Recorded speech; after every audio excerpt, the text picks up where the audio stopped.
Presented by Adi Shakti Films.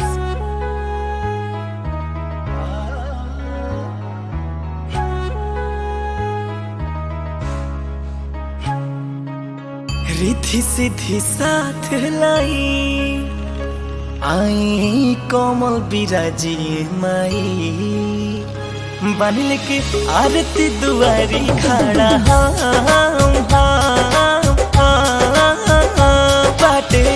अर्जी विशेष जी लक्ष्मी गणेश जी कारी परवेश हाथ जोड़ी होता स्वागत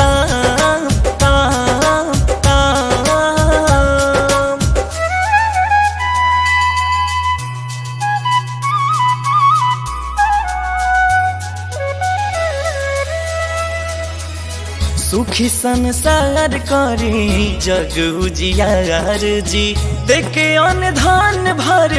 दी घर बाहर जी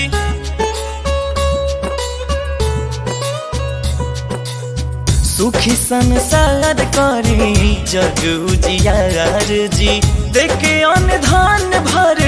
दी घर बाहर जी करी उपकार सुध बुद्धि विचार प्रभु बनल रहे हरदम बाटे अर्जी विशेष जी लक्ष्मी गणेश जी करी परवेश हाथ जोड़ी होता स्वागत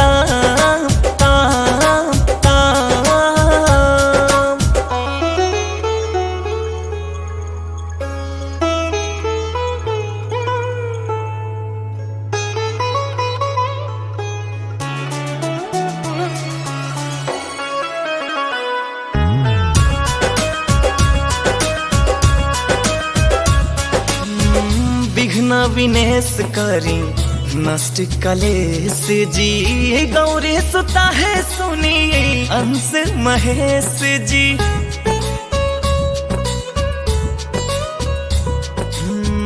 विघ्न विनेश करी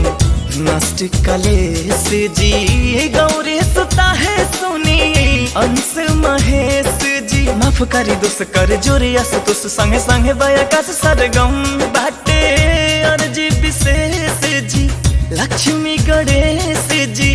करी परवेश हाथ जोड़ी बाटे स्वागत